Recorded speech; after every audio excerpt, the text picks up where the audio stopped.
Good evening, everybody, and welcome to another edition of the Sports Exchange. My name is Scott Morgan, we're at the Motor City Mad Mouth, and we're glad folks can join us tonight. A great crew on hand to talk about a lot of National Football League topics. We're going to lead it off with Rick Curti. Welcome back, Rick. Thanks for having me on the program, Scott. It's nice to see everybody. Good to see you too. All right, Steve Balestrieri, how you been?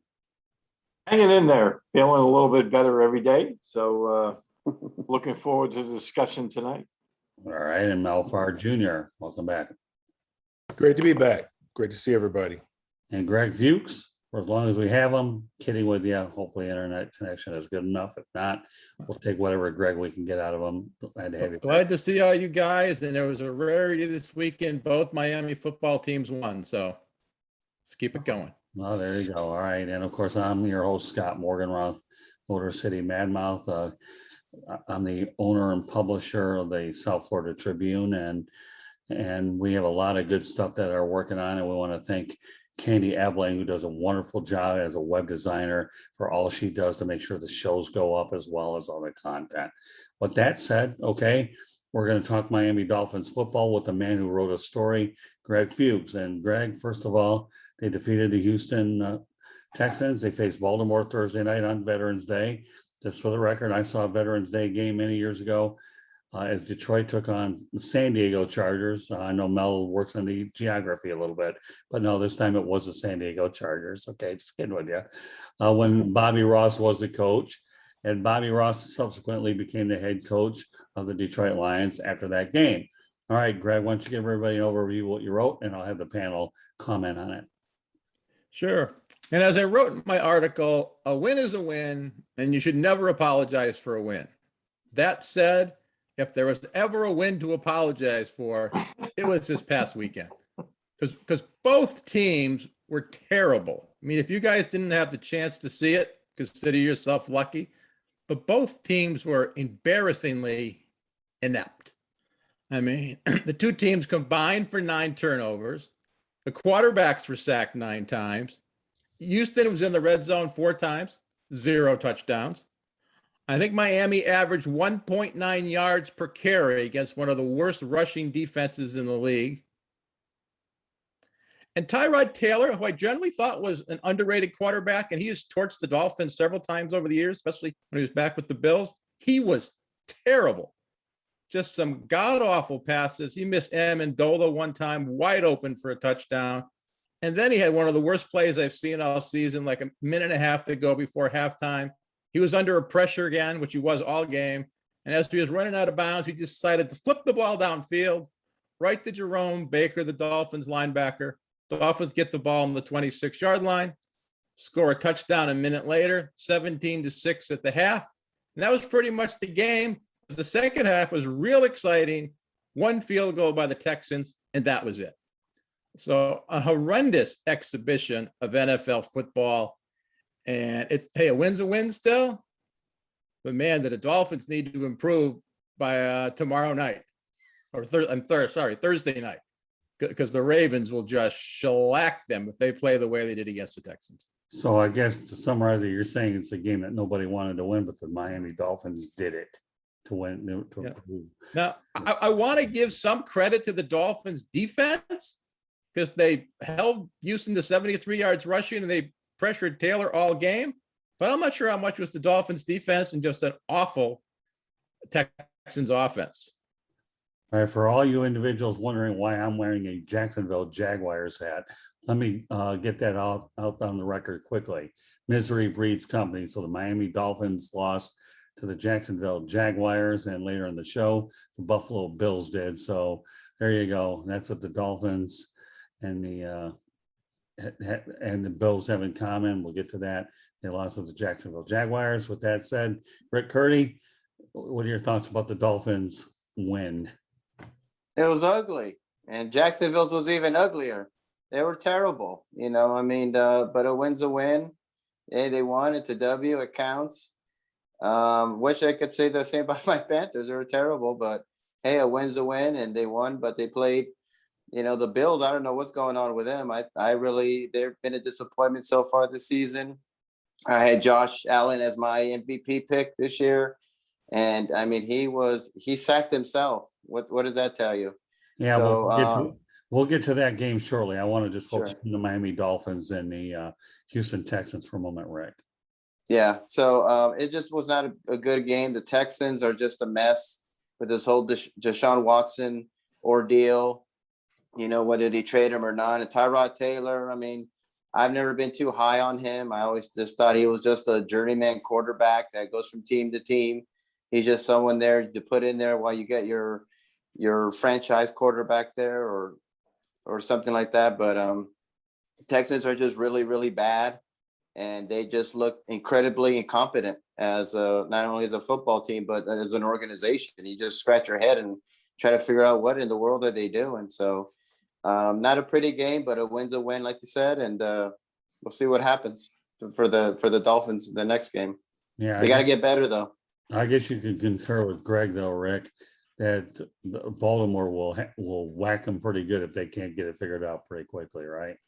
Definitely. I mean, Baltimore is playing good. They did have that terrible loss against the Bengals. You know, that was another head scratcher there. You know, but they'll put it together. That was an ugly loss, but they're a really good team. Lamar Jackson will just run all over the Dolphins. You know, and the Ravens will win that one easily. So Dolphins just got to get better, and I don't know what to say. It's just that a win's a win, but it was an ugly win.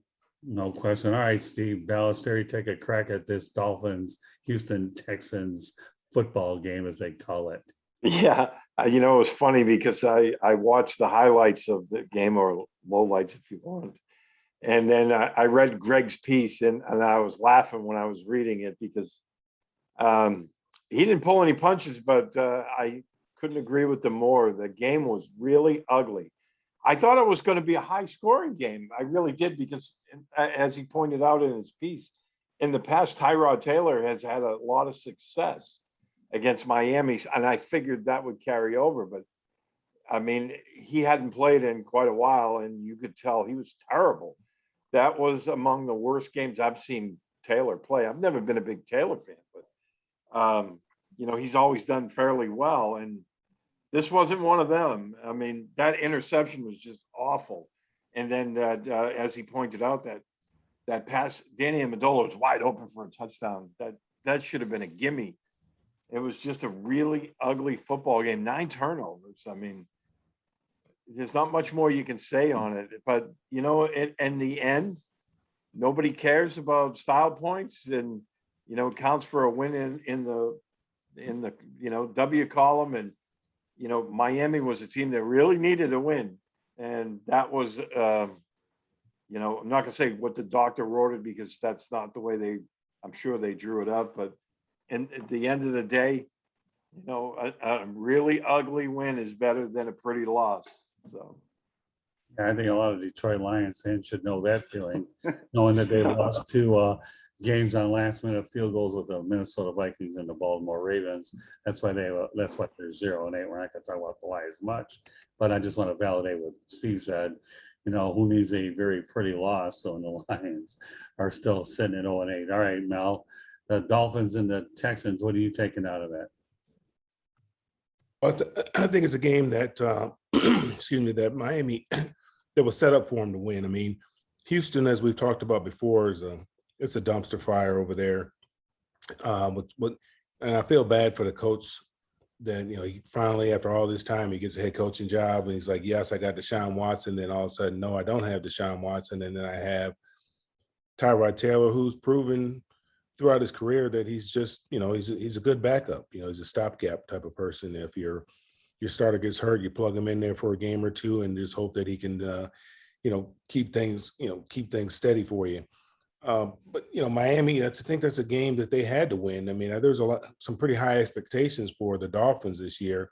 And I think for that coaching staff, you know, this is a game that they had to have. And I think it was teed up for them because of everything that's going on with the Texans right now. But, you know, Tua, he's proven to be, he's, you know, he's got this injury prone. He just can't stay healthy. That's been a problem for the Dolphins, obviously, because he just hasn't been able to get that chemistry with some of the receivers that they have. So it's just, it's unfortunate for that coaching staff because I know they're under fire right now. And, like you said, like Steve said, an ugly win is better than a pretty loss. So they got a W. Hopefully they can get some momentum going here. Tua may or may not be back next week. We'll have to wait and see. But at least it gets them, gets them a W, and they can hopefully build off of this. Yeah, I can see the cat calls coming from the Miami Dolphins fans with Stephen Ross, the owner. They're going to try to lure Jim Harbaugh to South Florida. You never know. I wouldn't be surprised at some point. They may try. Whether they do it or not remains to be seen. But you know what? I like to read a lot. And some of the opinion is that Jim Harbaugh, University of Michigan alumnus, Stephen Ross, we'll see. I don't know. I think Brian Flores makes it through his 5 years. And if he does, he'll have to overhaul the coaching staff. We'll leave it at that. All right, let's go on to another big story that occurred over the week. Now, 3 words: Aaron Rodgers drama. Okay, I'm thinking about the word immunize. Okay, first of all, immunize, and then he's had to backtrack 9 million times. In my opinion, I've always said follow the science, but Aaron Rodgers needs to do a lot of good PR because he vowed to never play for the Packers again, and now he looks bad. I'm not going to talk about Aaron Rodgers. I'm leaving it to you guys to talk about it. Greg, for as long as we have you, I'd like to kid around with you tonight. Get your Aaron Rodgers comment in. Yeah, I mean, I don't put a whole lot of stock in what athletes say to reporters, okay? And because they can't always tell the truth. And in Rodgers' case, he was dancing around the truth. And I think it was pretty obvious from the first time he said he was immunized versus vaccinated. I took that automatically was he wasn't vaccinated. And should he have been a little more truthful? Yes. Does it deserve all the attention it has gotten over the last week or so? I think it's been overblown. Now, someone may argue, well, if he got vaccinated, he wouldn't have caught COVID. Obviously, would have improved his chances of not getting COVID, but we know getting the vaccine is not 100% foolproof. So it's not much to do about nothing, but it's not as big a deal to me as everyone's making it out to be. It's fair enough. Okay, Mel, what are your thoughts about Aaron Rodgers? I think people feel misled. When Aaron was asked a question, he was asked a question directly, are you vaccinated? He said, yes, I'm immunized. So he's saying, yes, I'm immunized, a play on words. Aaron Rodgers always thinks he's the smartest guy in the room, went to Cal. He's very careful about what he said and how he said it. And I think it is, a big deal. I mean, this, we've been battling this thing here for how long now? We've been battling this virus. And, a lot of people have lost their lives because of it. Now, if somebody would have asked a follow-up question, then maybe he would have divulged the fact that he was not vaccinated. But because he kind of played on words a little bit, he said, yes, I'm immunized. They kind of took that as, and then went on talking about people, so some other players on the team who haven't got the vaccine, who aren't vaccinated. So that made it seem like he was vaccinated. So I think the media is upset because I think people feel deceived. They feel lied to. But Aaron, he's very careful in the words that he chose and saying that he didn't lie. And he's truthful in saying that. That's a fact. But he was very misleading. And I think that's where people have a problem with it. And if he received preferential treatment, if the Packers received some preferential treatment, if they treated him differently, if he wasn't doing the things that he was supposed to be doing as a unvaccinated player, then that's going to be a problem. The NFL is doing their little investigation, and we'll see what comes out of it. But other than that, it's not, is it the end of the world? No. But people want to have something to talk about, and that's this week here. That's the hot topic this week is Aaron Rodgers and his vaccination status. The fact that he did get COVID, and we've come to find out that he was not vaccinated. So, but I think it's a big deal because I think a lot of people think it's a big deal because he misled folks. Yeah, I think another thing that we should point out is the Green Bay Packers have been running scared with Rodgers. Number one, they don't want to lose him, so they're willing to go out of their way to what they want to do to keep him another year. So, I don't blame him the way that Jordan Love looked when he played. Yeah, no kidding. I know. I think that didn't look good. No, I know. I think a lot of people realize they could have won that game if Rodgers were there. And since that loss, and then if they're not available on next weekend when they play Seattle, then you wonder about their Super Bowl chances, home field advantage, and everybody knows you'd rather have those games in the cold, frigid weather. But yeah, no, I'm with you, Mel, all the way. That could bite them later on. All right, Steve. But yeah, I think the Packers are running. They're willing to give them a little bit more rope. They have all year to try to do what they can to keep you supportive. And let's think about the Wisconsin area for a moment. Okay, Ryan Braun would have gotten torched in any other market with the steroid scandal, but because you have a mild media market, I think the New York media would have gotten it out of them more so than the Wisconsin media, because they're a nice laid back Midwest market. So there aren't as many of them. And I don't think they're as vicious as some of the other major markets. So Steve, you work in one, Boston. Okay. So why don't you give us your take on the Aaron Rodgers situation? Well, the interview he did with Pat McAfee, I thought he came off really bad. I thought he came off really arrogantly, and I mean, he's always had that aspect of his personality that's been out there. But I thought it really came out in that. But the big thing, and I think that a lot of people are upset with, is because we know the NFL is arbitrary the way they enforce a lot of their rules and protocols right now with this COVID stuff. And they had, they said this summer they were going to be very strict with their protocols, and that, unvaccinated players would not be able to travel with the team. They were supposed to be wearing masks when they were in meetings and whatnot. And then, Mike Freeman from Bleacher Report had posted all these pictures every time the Packers go on a road game. There's Aaron Rodgers maskless getting on the plane with the head coach. So a lot of people are upset about that, because they were like, the league they'll slap Green Bay on the wrist where they wouldn't do it with other teams. And we'll see what happens with all this. But I just thought he came off really badly in that interview with Pat McAfee. And again, is it the end of the world? No, but at the same time, he kind of misled people, and it's just a bad look. Yeah.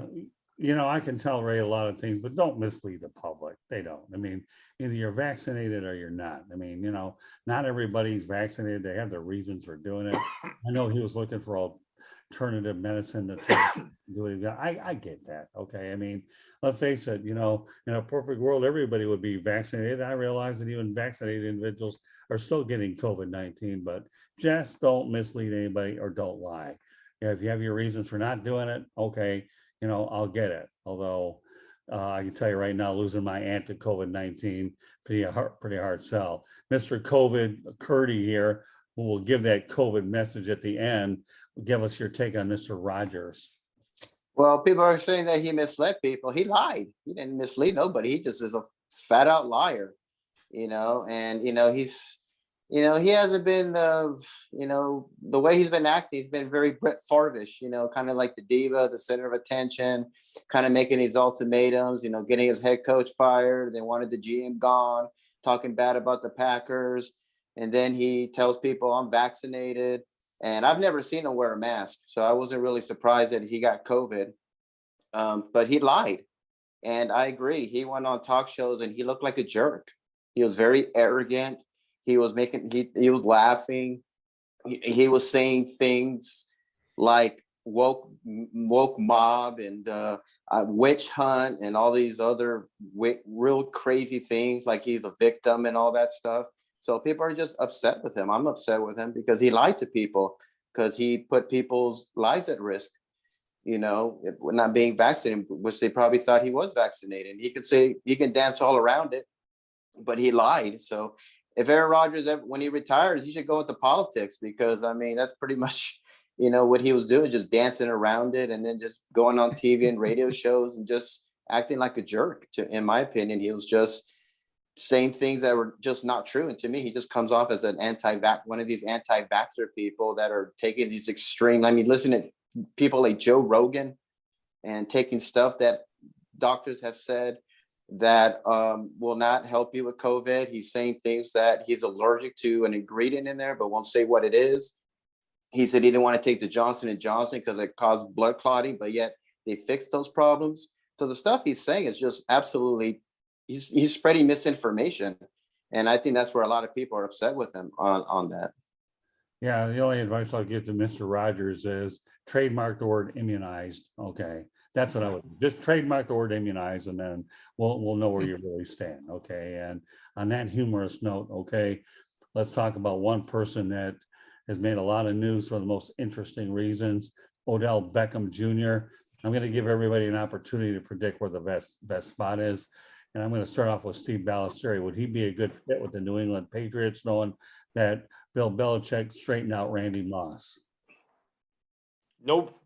I don't believe, if you asked me this question a couple of years ago when Tom Brady was still quarterbacking the Patriots, I would have said yes. Okay. Because between Belichick and Brady, Beckham has made it very clear he has a great deal of respect for both of those. But the Patriots have changed. They're starting to, carve an identity as a power running football team. They ran the ball 39 times through 18 against the Panthers. Beckham he's not going to be happy going to a team like that where he might get get the ball thrown to him 2 or 3 times during the game. That's not going to make him happy. He's playing for a new contract.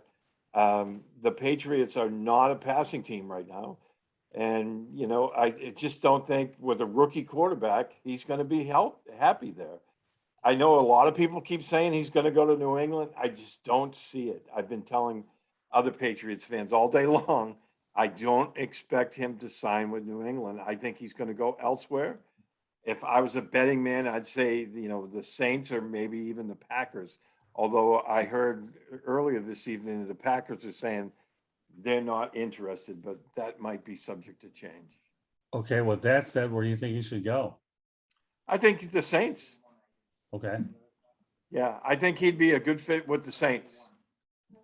Okay, fair enough. Greg? To me, the two teams that make sense are Green Bay and Kansas City. They both have elite quarterbacks. They both have elite number 1 wide receivers, but both are desperate for that number 2 wide receiver. And I think both Aaron Rodgers and Patrick Mahomes and Andy Reid, depending on where he goes, they'll keep Beckham in line. And I think he'll get enough passes. Because with everything you hear Beckham's a great guy, a great teammate, but obviously he starts wearing out his welcome when he starts whining about not getting enough passes. And as the number 2 wide receiver in those 2 offenses, he should get a decent amount of targets.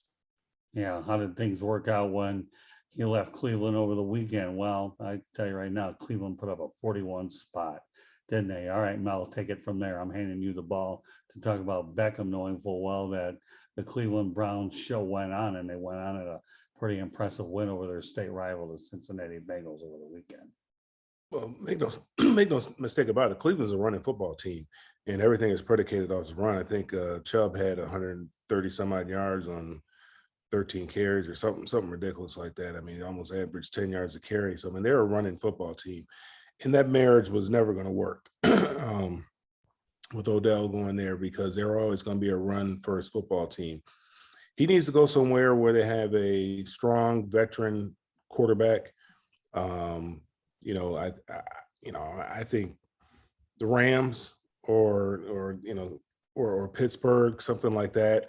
Going to New Orleans is intriguing because obviously they lost Michael Thomas for the rest of the year. Now that just came out last week, but you got Jameis there, and he can be up and down. That could be Jameis is hurt now, so now they got Trevor Siemian there rather. So I don't know about that and how that would work. I know he wants to go somewhere where he has an opportunity to win a championship, go deep in the playoffs.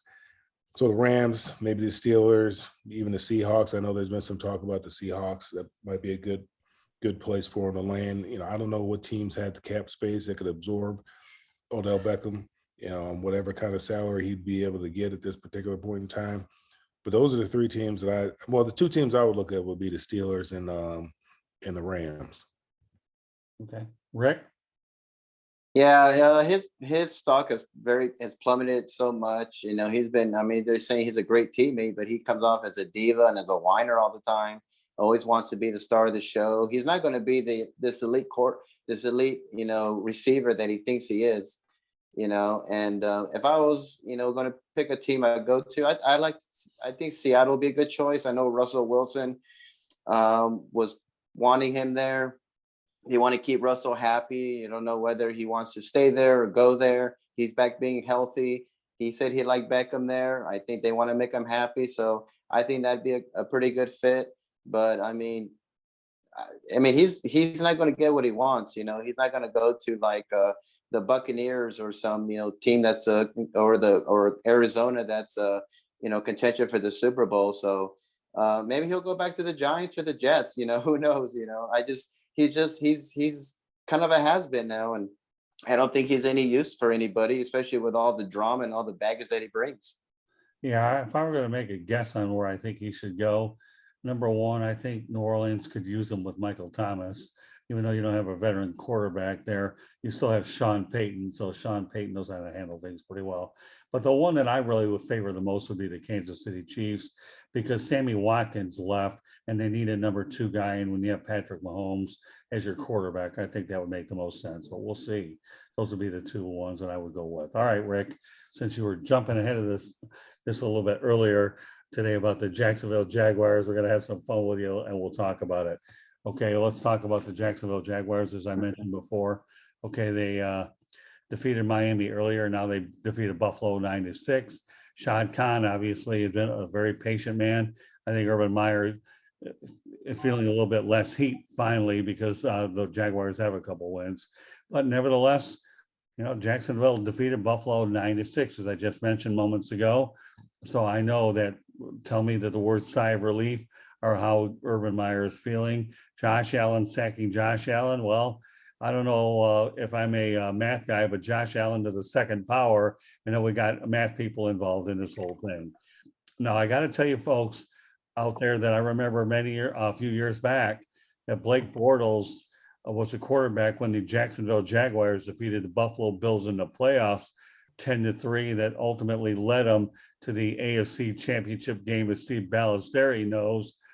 And I actually had an opportunity to meet Mike Mayok and Ian Eagle during halftime, both of which are good people. So as we go ahead and size up what happened with the Jacksonville Jaguars, Rick, beating Buffalo, what were your impressions of how that played out? That was a terrible game. That's a baseball score. The Jaguars are terrible. The Bills, I don't know what's going on with them. I had Josh Allen as my pick for MVP.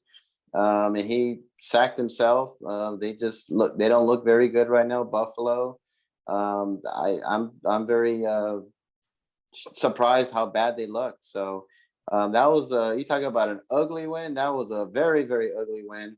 But I know Urban Meyer's happy, and whether he stays with Jacksonville next year, I don't know. LSU's out there and USC's out there, and does he want to go back to college? Does he like the pros? I don't know. So I think that's the intriguing one. But a win's a win, as ugly as that was. But it's an impressive win because the Bills are a very good team last year.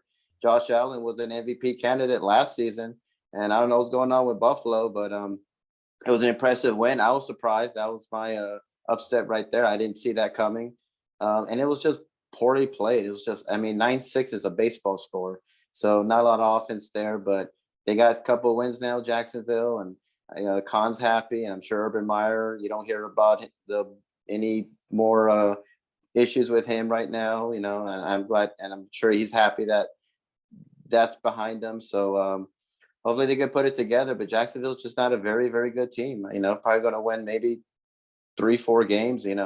But they're rebuilding, so we'll see what happens with them. But I want to see what happens with Urban Meyer after the season. Is he going to stay there, or is he going to bolt to college and go to LSU or USC? Yeah, I don't see Urban Meyer going to college. I really don't. I think he's got himself dug in here. If he keeps everything clean, he's got the most patient owner on the planet with Shad Khan, who stayed with Gus Bradley and Doug Marrone. So I think Urban Meyer will have a chance to see his plan through. I don't see him going back to college. The last thing you want to do after year one I mean, there aren't many Bobby Petrinos around, okay, that'll leave in the middle, okay, Or and Nick decide Saban. to go, but that's another day for another story. But I think Urban Meyer, if he keeps it clean and quiet and these guys develop, they'll have an opportunity to see this thing through. I have no doubt about that. But I was happy for the Jaguars that they were able to pull out a win. 9-6, it doesn't make any difference. How many times we talk about winning ugly on this show? I don't know. Should we title it "Winning Ugly"? No, there's probably other things that we can How probably. about winning grotesque? It Yeah, was more than well, ugly. It was grotesque. yeah, well, that's the nature of a whole lot of things we're talking about tonight. But yeah, but if Urban Meyer keeps it clean all year, he survives. And I'm happy for the Jaguars because let's think about it. They've been hit by the injury bug quite a bit too. And it'll be good to see what happens with a full deck instead of the limited one. So, Greg, what are your thoughts about the Jacksonville Jaguars beating the Buffalo Bills? I didn't get to see the game because I was watching that scintillating Texans Dolphins game. But yeah, if nothing else, the rest of the football world realizes now that there's another Josh Allen in the league who's a heck of a football player. And I talked to a friend of mine today who is a diehard Bills fan. He went up to the game and he's blaming most of their recent trouble because they've lost two of them, struggled to beat the Dolphins. And I guess they've had several injuries to their offensive line, which he thinks is the crux of their problem. So not sure how accurate that is, but he knows more about the Bills than I do. So I'll go with him. And as someone who watches an awful Dolphins offensive line every week, I know how important a good offensive line is to winning football games. Okay, Mel, what are your thoughts about the Jaguars and the Buffalo Bills? I was surprised when I saw the score that it was that low, number one, and that Jacksonville ended up winning that game. I think it's good for obviously the morale for that team. We talk about whether Urban Meyer is going to stay or leave or not. You remember the Cowboys. I mean, I think they went 1-15 in Jimmy Johnson's first Right. year. Yep. Well, it takes time to. We know Urban's a great coach. Everywhere he's gone, he's won. If he has an opportunity to put his system in, get his guys in, I'd like to see what he could do on the professional level, and hopefully sticks out. Florida was his health. Ohio State, it was his health. So we just have to kind of see how things go there. But I like to be able to. I would like to see what he could do there in Jacksonville, and turn that team, because Jacksonville's they've been a tough out. I mean, they've been one of those teams that's been a very difficult team to beat. Going back to when Jack Del Rio was coaching there, I mean, they always played very good defense, and they were a tough out. I mean, you had to tighten your chin strap. Make sure your chin strap was on tight, because it was going to be a very physical football game. So it's always nice. I mean, when Jacksonville was one of those tough teams to beat, and even when Coughlin came back and he was upstairs in the front office, and that year they went on a little run. They were tough. They're a tough football team. So it'd be nice to see Jacksonville be that type of football team again. And hopefully Urban Meyer will give it an opportunity and see this thing through. Hopefully the ownership will give them the opportunity to see it through, because you just can't make those. You can't go from being bad to good overnight. It just doesn't happen that way. It's not like college football. It's a little bit different. You got to give the guy an opportunity to get his players in there, get his system in there, and then see where it goes. I mean, you're probably looking at a 3-4 year deal, that it's going to take in order to get Jacksonville back on the right track. Well, if Urban Meyer leaves the drama out of the equation, he's fine. But I'll tell you what, Steve Balestrieri, I love the reference that Mel made comparing Jimmy Johnson, a 1-15 team, with Dallas, give him time, and then he gets it done. Urban needs to keep the drama out of it. If he can do that, focus on coaching, he'll be fine. But Mel makes a great reference, Steve, and the rest of you, about Jimmy Johnson 1-15 to see the progression. And I do believe, having covered the Jaguars a few years, that's a sleeping football town, pro football town, waiting to erupt. Just give them something to cheer about. Take over, Steve.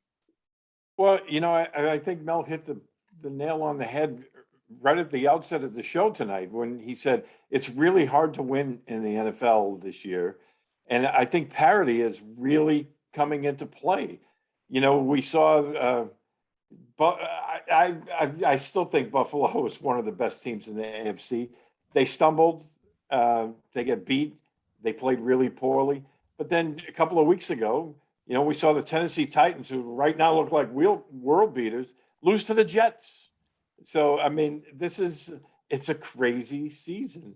I think, this is a season that there's no layups going into any of these games. So, good for the Jaguars. I think, for them to hold Buffalo to 6 points, granted, the Bills didn't play well, but the Jaguars had something to do with that. So good for them. I think it's great for the franchise. It's really good for the team. They got some, they beat the Dolphins a couple of weeks ago. They won this game. They got a little confidence going. They feel like maybe they'll buy in a little bit more with what Urban Meyer's trying to do down there. It's a crazy season, and there are no layups. I mean, we've seen it too many times this year.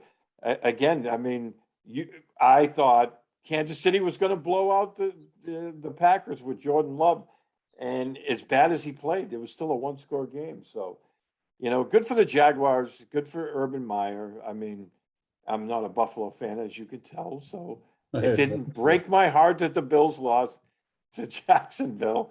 But no, at the same time, I mean, these things are going to happen every week. Yeah, no, that's true. I could hardly tell your allegiances toward the Bills, knowing that the Patriots are in the same division. I'm kind of glad you brought that one up, and you really let me. Well, all right. So Buffalo fans, Steve Balestrieri is riding your coattail. So New England fans out there, Steve gives you a. I'm sure that you were definitely pulling for the Jaguars for sure. So, all right, Yeah, but I still think Buffalo's going to be a Final Four team in the AFC. All right, we're going to talk about something I'm really not overly crazy about talking about, but unfortunately we have no choice but to talk about it. And that's the Las Vegas Raiders cutting 2 first-round 2020 picks. Henry Ruggs, we know about the fatal car crash. We didn't mention it last week on our show only because we didn't have enough information. We know now that he's been cut by the Raiders, and now the most recent cut is Damon Arnett, who threatened to kill someone while holding multiple guns in a video. I didn't mention GM Mike Mayok has a thankless job with all this turmoil. Of course, he had to deal with the John Gruden debacle. And yet a good top pick from the 2020 draft, Lynn Bowden Jr. was traded to the Miami Dolphins last year before the regular season. So with everything I've just said out here, believe it or not, the Raiders are still tied for the top spot in the AFC West with a 5-3 record, despite the tumultuous season. And they recently signed Deshaun Jackson to replace Ruggs.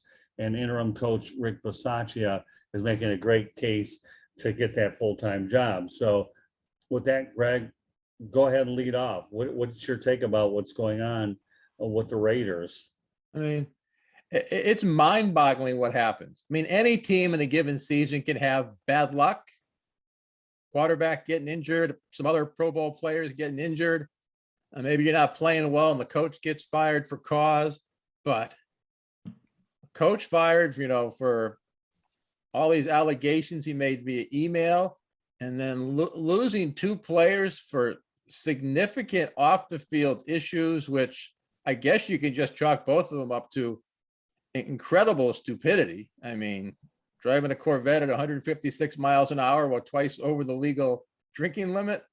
And I don't know if the other guy may have some mental issues that need some assistance, but it's just mind-boggling. A team could lose a head coach and 2 players over issues like that. Injuries are one thing, but other stuff, that's just mind-boggling. And then losing 2 first-round draft picks from last season, that could set back the franchise. Mel? It's an unfortunate situation what happened with Ruggs. Obviously my condolences go out to the family of that young lady.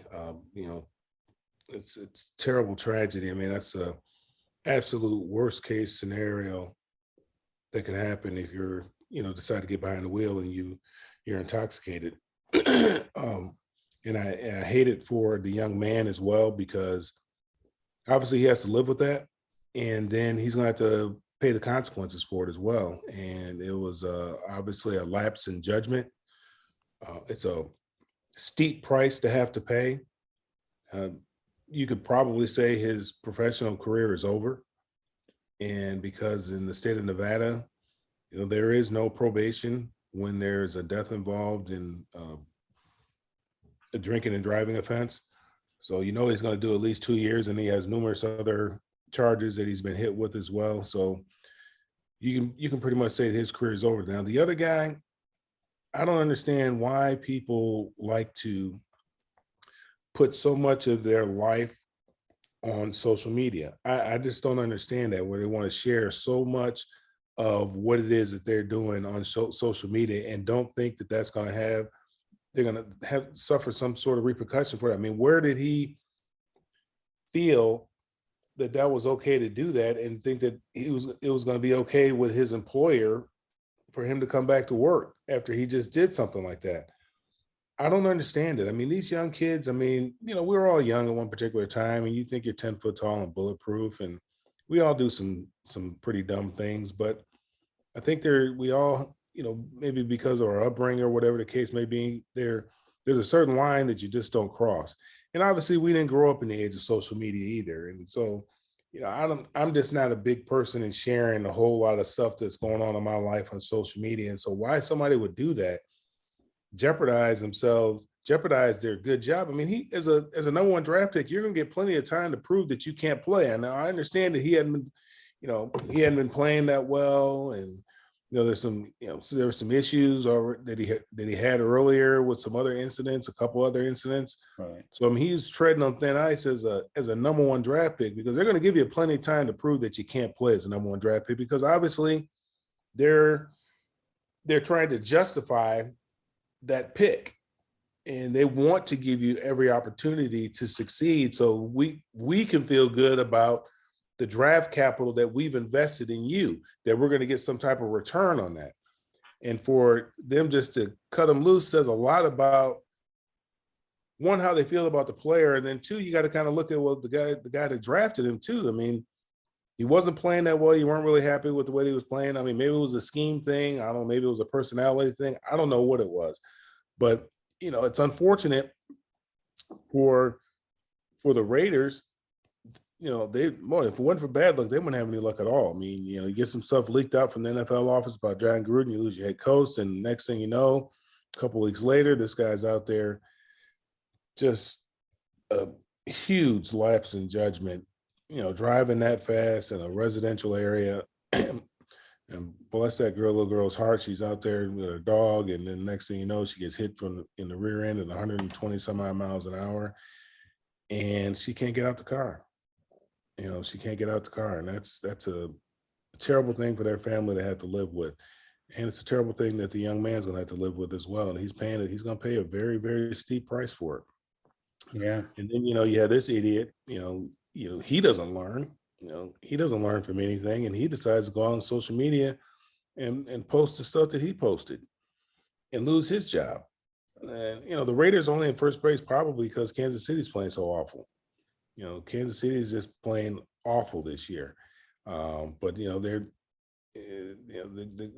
Carr, I have a lot of respect for him and the things that he said. The new head coach, he said all the right things too. A lot of respect for him and the things that he said, and just trying to keep this team together. I mean, wins are hard to come by as it is, and you have all these outside distractions going on, and they're still able to go out there and do their job. They're to be commended for that. But I feel real bad obviously for the victim in this tragedy. I feel real bad for the family. I want to extend my condolences out to the family, and just pray that God's healing for their hearts, because I know their hearts are extremely heavy right now. All right, Steve, what's your take on this? Yeah, it's a terrible situation all around. In just the space of a few weeks, your head coach and 2 first-round draft picks are let go because of off-field issues. I mean, as Mel said, it's tragic what happened in the first incident because of the lady losing her life, and then you have this other incident, which is, I don't understand it. I mean, we all have social media accounts because as a journalist today, you have to have it because that's how you spread the word. But I don't live via social media. I don't care about any of that stuff. And, it was funny. I was just watching a guy who's a little controversial in his own right, Dave Chappelle, who I really enjoy. I really like him. And he says he doesn't care about Twitter because it's not a real place. And I couldn't agree with him more.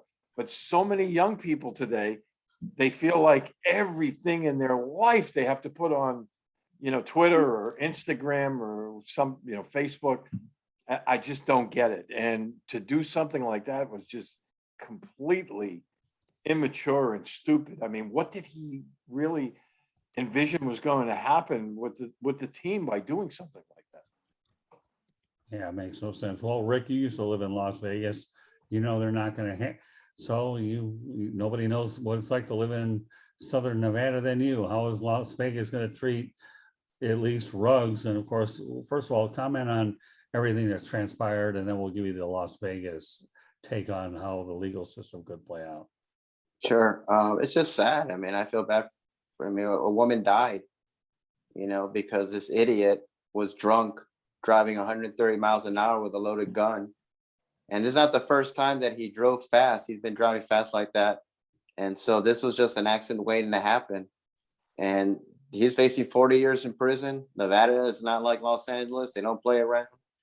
I mean, look at O.J. Simpson. He spent 10 years in Nevada prison, and so they don't play around there. And this other idiot, I guess he's got to show everyone how tough he is by pointing a gun and threatening to kill somebody. Well, you're out of a job now, and good luck trying to find another job in the NFL. So you talk about bad luck with the Raiders. I mean, the John Gruden, these two guys, it's amazing where they're at. I mean, any other team would have just completely fallen apart. And so you got to tip your hat off to the Raiders organization for just putting all that behind them and just moving on. And they did the right thing by getting rid of Ruggs right away. You cannot just, a couple of days later, right away, they just like the Patriots with Aaron Hernandez, get rid of him because he's gone. You're never going to use him. You're never going to have him.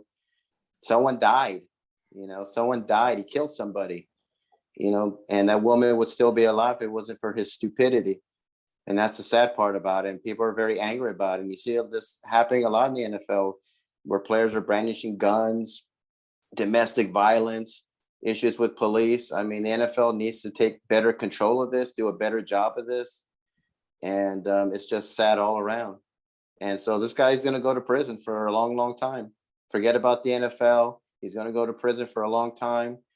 He's going to be like another Ray Caruth, and Ray Caruth is out, he's somewhere in Pennsylvania. Last I heard, people were angry with him after even 20 years later. People were so angry with Ray Caruth with what he did. And he moved out of state.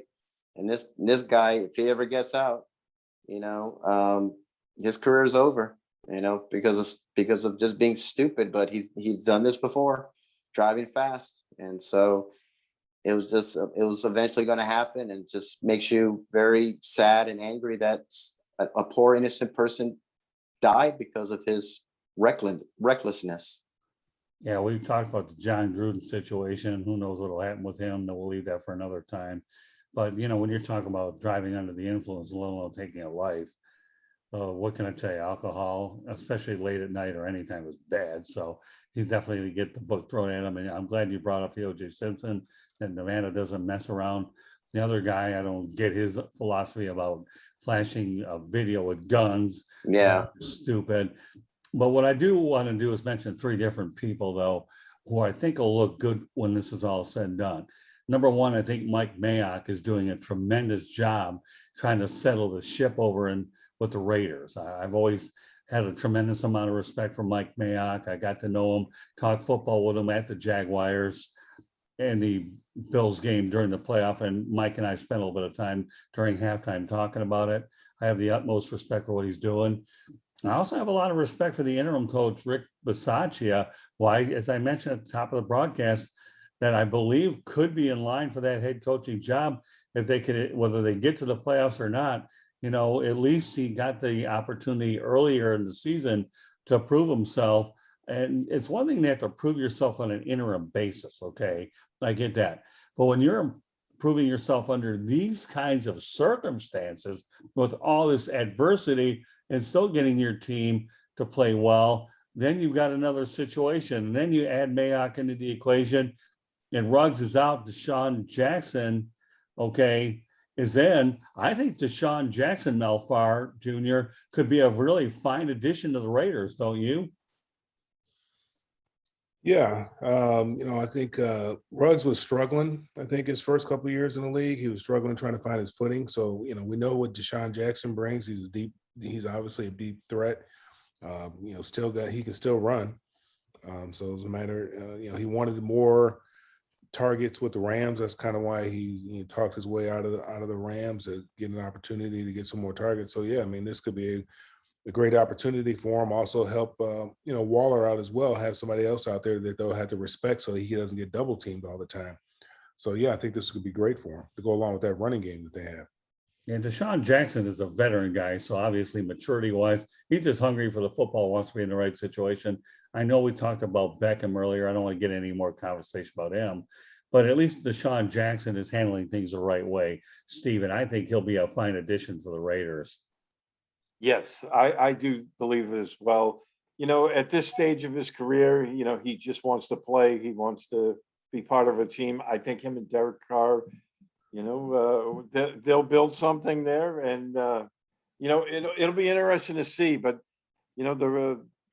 I agree with what you said earlier about Mike Mayock. I think Mayok will right the ship there. He's a really smart dude, and they just need to pull together. I know Derek Carr has been saying all the right things as a leader should, and now they just need to circle the wagons and get back to playing football. Yeah, somehow, some way, I don't even know why I feel this way.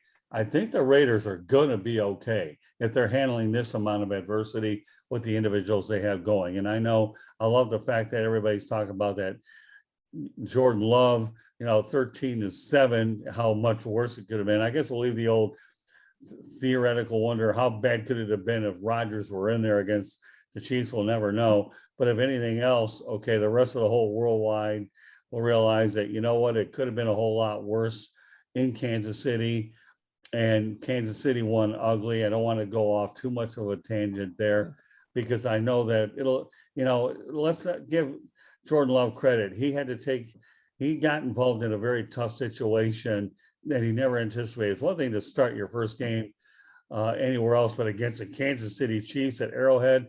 If you've ever been to Arrowhead Stadium, I had the good pleasure of going there one time, and that's a tough place to play, let alone for a rookie quarterback. So, I'm not going to hammer Jordan Love that bad. I'll give the kid a break here, knowing that he did the best he could, probably had a few jitters and nerves and so forth. But yes, obviously there's room for improvement. Matt LaFleur went ahead and owned it, that he could certainly make him better. But I think Jordan Love will eventually be fine. But Rodgers is the one that put him in that predicament anyhow. So I'm not going to give him an opportunity. He opened the door for him. All he had to do is just kick it down.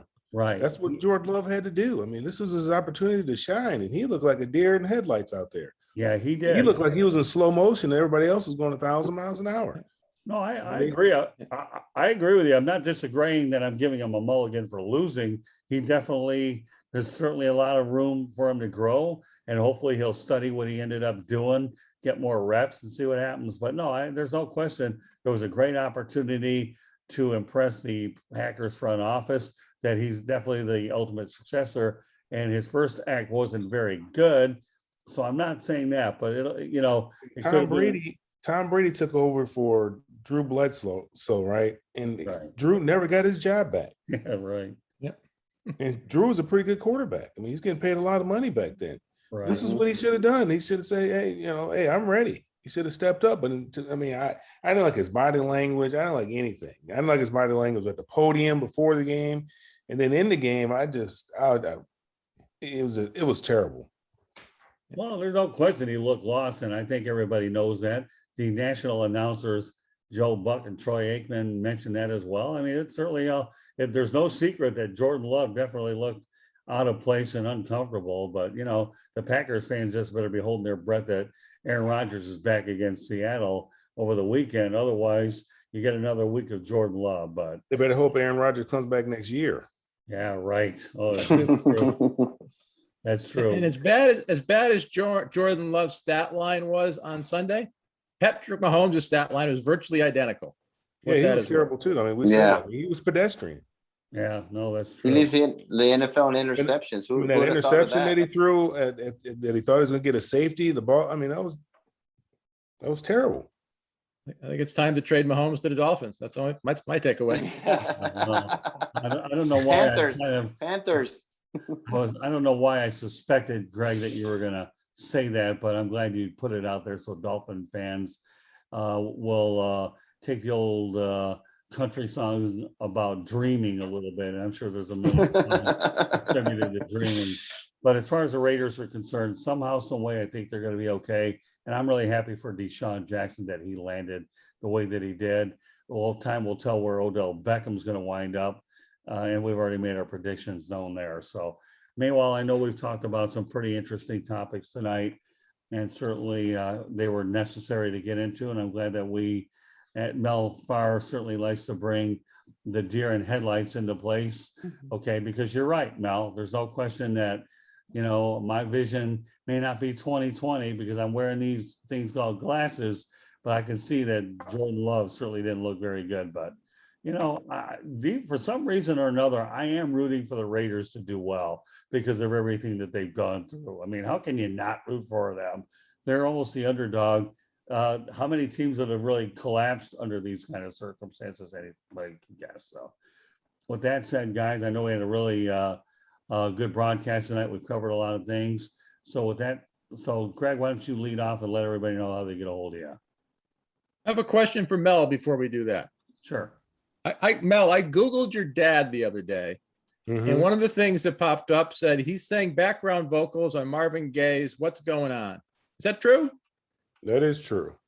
They just had over the spring, I think it was the 50th anniversary, is that right, if I'm not mistaken, of the recording of that song. So yeah, he used to have the gold album up at the dealership, but I mean, it's a long story. They went into it. My dad told me one story about how it all happened, but they went into how he happened to him and Lynn Barney ended up singing background in that particular song. Marvin always wanted to be a football player. Could your dad sing? No. But Marvin always wanted to play football, so I guess they made some kind of deal.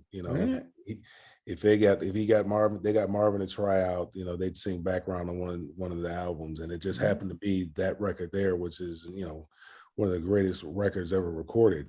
So yeah, but that is true. My dad, he kept a gold record at his office.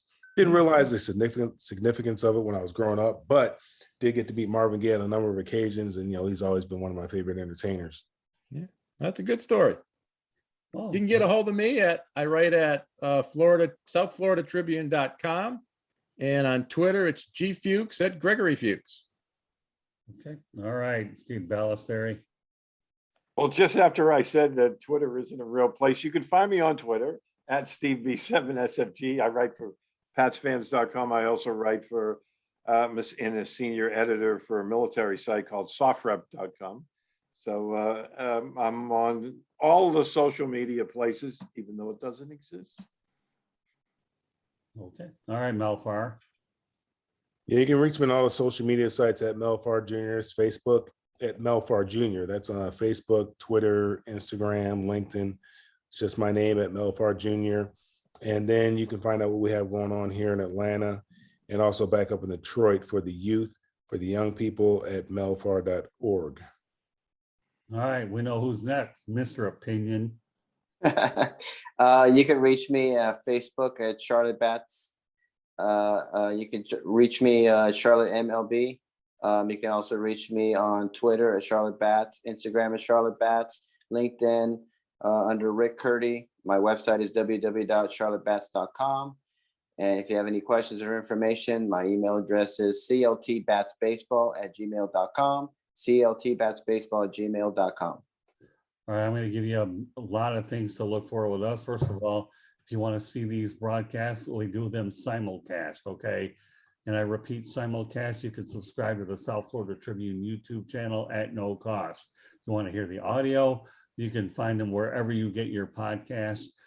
I call it the marketplace. Wherever you look for them, you can find them. Some of the primary ones worth mentioning are iHeartRadio, Spotify, Apple, Google. Geo7 is actually a pretty good one, worldwide one as well. And you name it, they're out there. So as I mentioned before, iHeartRadio is one of our big ones. Spreaker, I should mention that as well. Google, Apple, and so forth. So we'll put the etc. button if that isn't good enough. Okay, go to www.southfloridatribune.com.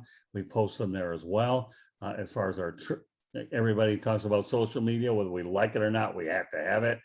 You can find us on Twitter at Tribune South. That's at Tribune South. So with that said, you know, we're all over the place. Rick Curti does a wonderful job making sure he is aggressive on social media to get it out there. And I don't do much with Instagram, but for whatever it's worth, South Florida Tribune has an Instagram page as well. Some things are a little bit more effective as well. But, you know, listen, you know what? I'm understanding the audio stuff a lot more. That, you know, if you're on the iHeart radios, the Google and the Apple, and as well as the other ones, I realize that people like to listen to them as well. We're going to end it on this note with Rick Curti getting the final word about the COVID message. Go ahead, Rick. Well, you know, it's been close to 2 years since we've had this plague going around that's devastated businesses, and, you know, 700,000 people have died from this. You know, and I just tell people to get vaccinated. You know, I'm fully vaccinated. I'm actually going to get my booster shot this Friday. So if you're eligible to get that booster shot, get it. I actually got a flu shot. So if you can get a flu shot, get it. The more protection, the better.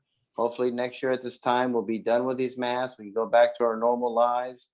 You know, it's a pain wearing masks. I hate wearing them. I'm sure everyone else does. I've never met anyone that says they like wearing them, but we have to wear them now till we can get this thing under control.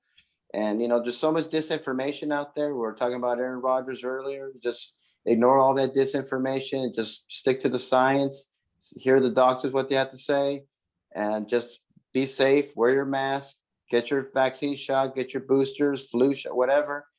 And just don't be reckless. You know, just, you know, keep it to a minimum. You know, be with your friends, but, you know, just don't take any chances because this thing is still around. I think we're turning the corner. I think we're getting back, you know, to normal soon, hopefully. So I think we are getting better, but in the meantime, wear your mask, be safe, please get vaccinated. Very good, Rick. So meanwhile, on behalf of Rick Curti, Steve Balestrieri, Mel Farr Jr., Greg Fuchs, my name is Scott Morganroth, the Motor City Madmouth. Thank you for joining us. And we'll all be back next week here on the Sports Exchange. So folks, stay safe and feel free to go ahead and watch this broadcast, share it with your people, subscribe to the South Florida YouTube channel, and check us out on all social media, as well as all the different podcast formats where you can find the Sports Exchange here on the South Florida Tribune. And once again, www.southfloridatribune.com. Candy Ambling does an outstanding job keeping it all together. So on behalf of my excellent crew, thank you very much for joining us, and we'll catch you the next time. Good night, everybody. Good night.